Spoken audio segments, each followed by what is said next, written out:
Merci à tous pour votre accueil et votre présence. Et j'essaye, à travers ces quelques slides, de vous inciter à travailler avec l'Harmonie dans le domaine de l'IT, ou alors travailler avec des sociétés qui travaillent avec l'Harmonie dans le domaine de l'informatique et technologie. Donc c'est en tant qu'un modeste chef d'entreprise et arménien, très actif, que je prends la parole.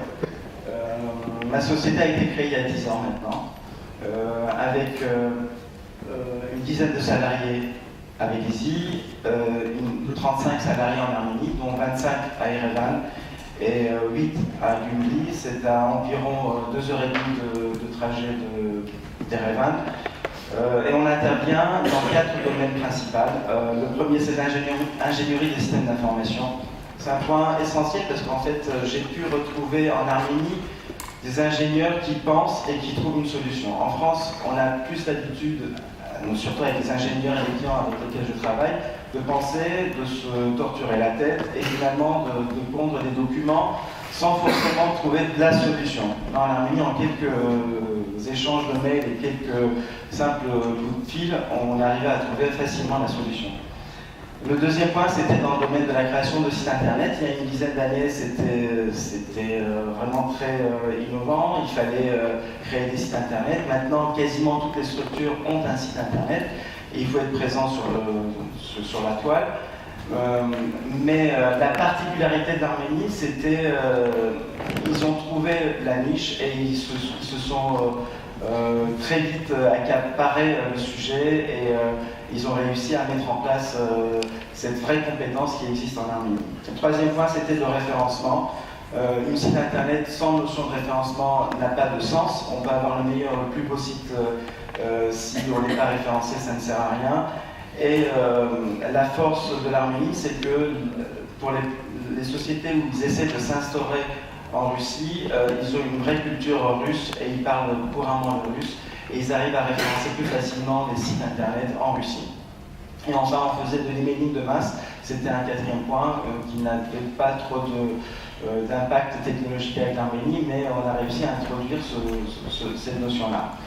Donc en Arménie, j'ai pu trouver vraiment toutes ces compétences. Le premier, c'était une vraie connaissance, une vraie maîtrise dans le domaine de ce qu'on appelle l'architecture LAMP. LAMP, c'est Linux, Apache, MySQL et PHP. Je ne veux pas trop rentrer dans la technique, mais c'était quand même un point essentiel. Ils dominaient parfaitement ce point-là. Le deuxième, c'était ils ont réussi à s'intéresser à tous les développements d'applications iPhone et Android. Juste pour l'anecdote, la première application Apple qu'on a sorti, le développeur n'avait même pas ni iPad ni Macintosh. Il a quand même réussi à développer. C'est juste pour vous montrer sa capacité de s'adapter à une nouvelle technologie qu'il ne connaissait pas, il ne pouvait même pas voir le résultat. Mais il a quand même développé et ça a très bien marché. Le troisième point, c'est toute la partie développement de logiciels. On développe des logiciels confidentiels pour quartier, pour le groupe quartier. On développe des outils de sécurité pour la BNP, la banque BNP. Et je nomme pas tous les autres clients parce qu'on en aura pour pas mal de temps. Le quatrième point, on a développé ce qu'on appelle un CMS qui permet de développer un site internet. Aujourd'hui, il y a une palanquée de logiciels qui existent. Les plus connus, c'est PrestaShop, c'est WordPress, c'est Joomla. Mais en Arménie, ils ont réussi à développer leur propre outil qui est quand même plus sécuritaire qu'un CMS, par exemple WordPress. Et enfin, dans le domaine de la sécurité, aujourd'hui, l'Arménie, si a un rôle à jouer, c'est vraiment dans le domaine de la sécurité informatique. Quand on sait que les sites internet de la SNCF, que les sites internet d'Orange ont été attaqués à plusieurs reprises, je pense que l'Arménie a toutes ses chances de s'intéresser sur ce point qui est en train de s'intéresser les États entiers. Alors, juste quelques exemples. J'ai voulu présenter vraiment en une page quelques clients connasses. C'est pour les salariés en Arménie et pour les salariés en France. Lorsqu'on arrivait chez des clients, pour ne pas nommer Veolia ou Cartier ou BNP, lorsque je leur dis mes développeurs ils se trouvent en Arménie, ils se ils me regardaient avec des yeux grands ouverts. Pourquoi l'Arménie? Ils me disent, on travaille beaucoup avec l'Inde, on travaille beaucoup avec les pays Maghreb, avec la Roumanie, avec les pays de l'Est, mais l'Arménie, c'est vraiment la première fois. Je leur demandais tout simplement de me donner un projet, qu'ils fassent le test, et on se retrouve quelques semaines plus tard. La preuve, 10 ans après, on est encore là. Il faut croire que les compétences en Arménie sont bien réelles. C'est pas juste la poudre ou c'est pas juste un rêve. Ils arrivent vraiment à trouver la solution, à aller très vite, et surtout ils ne regardent pas la montre pour ne pas respecter forcément les heures de travail. Alors, sur l'autre slide, j'ai voulu vous présenter en quelques points les avantages dans le domaine de l'IT. Alors pour moi, le premier, c'est vraiment les compétences. Je pense que c'est un mot qui va revenir tout le temps dans tous les mots des chefs d'entreprise, IT, compétences. Aujourd'hui, lorsqu'on sait que dans le domaine de l'informatique, la vitesse va encore plus vite qu'elle-même. Donc il faut vraiment s'adapter et trouver des solutions très rapidement. En Arménie, on trouve très rapidement des compétences à tous les niveaux et sur tous les langages qu'il faut, même les plus complexes. Java, en France, lorsqu'on sait un développeur Java coûte entre 5 et 6 000 euros net par mois. En Arménie, on peut les trouver facilement, mais en y mettant bien sûr les moyens, et surtout il faut l'attirer vers sa société. En été, il n'y a que 2 heures de décalage, et en hiver, il n'y a que 3 heures de décalage, parce que l'Arménie ne change pas l'heure. Donc, pour nous, c'est une force, parce que s'il faut respecter les délais à 9h du matin, ils arrivent à 6h heure de Paris, le site est déjà en ligne, où l'anomalie est déjà corrigée. Pour faire le parallèle avec les ingénieurs en Inde, donc il faut attendre quand même 12 heures. Donc il y a des salariés chez Renault, où ils travaillent la nuit justement pour expliquer ce qu'il faut. Ils sont obligés d'attendre 12 heures pour avoir le résultat et la réponse à la solution le lendemain. Avec l'Arménie, il n'y a pas du tout ce problématique. Il y a une très bonne maîtrise de l'anglais et du russe. Pour nous, c'était une force parce que l'anglais, c'est quand même la langue parlée du métier. Et le russe, parce qu'on a quelques clients américains qui s'investissent et qui travaillent avec la Russie. Et là, ça coulait de source le travail avec nos développeurs en Arménie. Et après, j'ai vraiment volontairement mis le mot rage, parce qu'ils ont vraiment une rage de réussir et de travailler. Ils ne regardent vraiment pas l'heure. En France, on parle de 35 heures, 39 heures de travail. En Arménie, il y a des règles, il y a des lois qui cadrent le travail. Mais si le travail n'est pas fini, si le client est mécontent du résultat, ils restent au travail tout simplement. Ou ils prennent sur leur temps de travail, sur leur temps de plaisir pour répondre aux attentes. On a eu à faire le projet Motorola à une heure précise, à 8h du matin, il a fallu que ça marche. Malheureusement, Internet était coupé il y a 4 ans de ça. Donc mes développeurs, ils ont pris la voiture, ils ont fait 3 heures de route, il y avait un seul café qui était ouvert à Gumli et qui avait un accès à Internet. Ils ont réussi à mettre en place le site à 8h du matin parce qu'il fallait respecter. Je trouve rarement des salariés en France que je leur dis vous prenez la voiture, vous faites 3 heures de route et vous faites ça absolument parce que le client attend son résultat à une heure bien précise. Et enfin, le respect humain.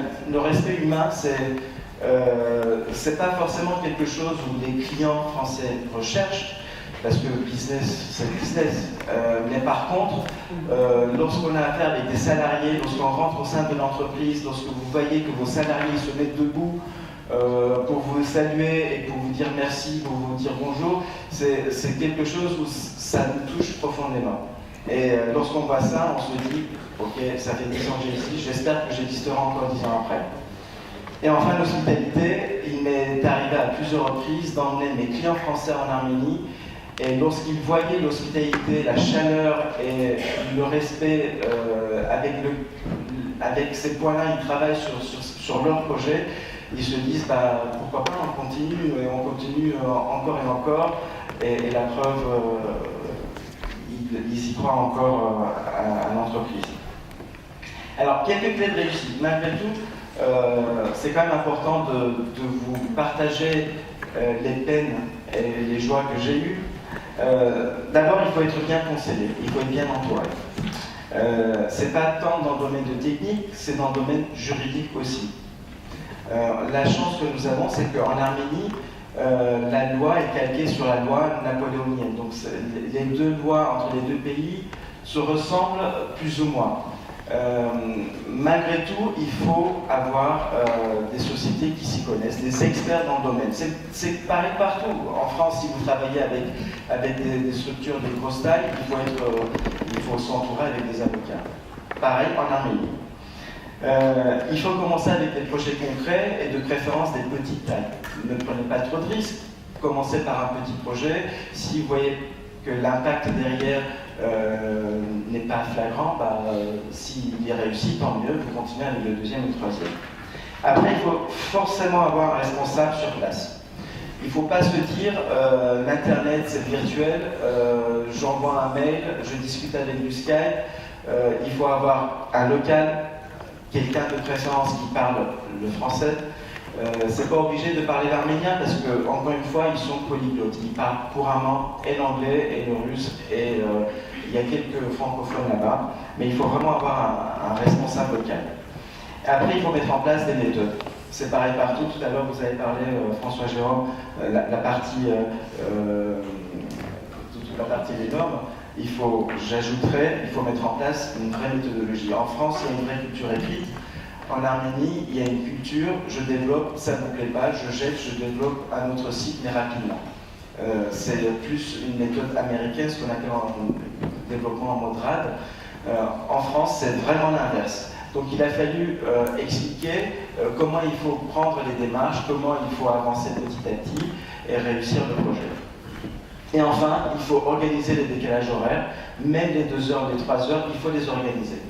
En Arménie, les 35 personnes, il y a le tiers qui travaille sur les projets français, ils travaillent aux horaires décalés. Ils commencent à midi, ça correspond à 9h heure de Paris, et ils travaillent et ils partent à 10h du soir, ça fait 7h heure de Paris. Donc il faut juste s'organiser de cette manière. Il ne faut pas dire aux clients, ah bah écoutez, là c'est déjà trop tard, revenez demain parce qu'il n'y a que 3 heures de décalage. Malgré tout, il faut mettre tout ça en place. Après, j'ai quand même voulu partager quelques photos, c'est juste pour les mettre en valeur l'équipe en Arménie, c'est pas tant pour vous expliquer comment ça marche. Ça, c'est une vraie petite partie. Vous voyez, la majorité, c'est des jeunes. C'est des jeunes qui ont, la moyenne d'âge, c'est 30 ans. Le plus jeune, chez moi, avait 19 ans. Il n'a pas fait son service militaire pour des raisons de santé, mais c'était un vrai génie. Il développait avec 2 mains sur 2 claviers différents. Donc c'est pour vous dire, on trouve ce type de génie en Arménie. Après, les locaux, on peut trouver vraiment des locaux dignes des bureaux en France. Srajato, c'est mon développeur, c'est mon directeur en Arménie. En Arménie, la société s'appelle Eworks, en France, c'est Robizy. Donc après, sur l'autre, voilà. Et on passe sur le prochain. Donc récemment, depuis 1 an et demi, l'État arménien a fait une zone franche à Gümrük. L'État arménien a construit tout un immeuble à l'identique des bureaux qui se trouvent à la Défense. C'est à 2h30 de Réval. Et on trouve des locaux avec un accès Internet, avec des réseaux sécurisés, l'accueil téléphonique, tout ce qu'il faut, pour 5 € par mètre carré. Je défie quiconque de trouver des bureaux à 5 € le mètre carré avec tous ces services en plus. Donc on a sauté rapidement sur l'occasion et on a réussi à monter une équipe de 8 salariés en Arménie. Malheureusement, vous voyez, le bureau, il y a assez d'espace, donc c'est encore vite. Donc il faut trouver ces espaces-là pour vous dire qu'il y a encore beaucoup à faire avec Gümrük. Et enfin, j'ai 2 autres slides et je terminerai là-dessus. Les pièges à éviter. Il ne faut pas penser que les salaires en Arménie, dans le domaine de l'IT, je précise, dans notre domaine de l'informatique et des technologies, sont les plus bas dans le monde. Aujourd'hui, effectivement, on peut trouver des développeurs HTML à 400, 500, 600 € mensuels. Mais malgré tout, si vous voulez avoir des vrais experts et des gens qui comprennent rapidement, il faut mettre des moyens. Aujourd'hui, panel de salaire chez moi, ça va le plus bas des salariés touche 500 € et le plus haut, c'est 2500 € net par mois. Donc c'est beaucoup pour là-bas, mais l'avantage c'est que il faut y mettre les moyens. Le deuxième point, c'est quand même qu'il faut avoir une vraie politique salariale. C'est pareil en France. Arménie, c'est pas Mars, c'est pas Jupiter, c'est un pays, ce sont des humains. Il faut pouvoir mettre en place une vraie politique salariale. Aujourd'hui, on a une petite taille critique, on se retrouve à des problèmes du type pourquoi il mange à côté de moi, j'aime pas l'odeur du repas, j'aimerais qu'il aille manger dans un autre bureau, voilà.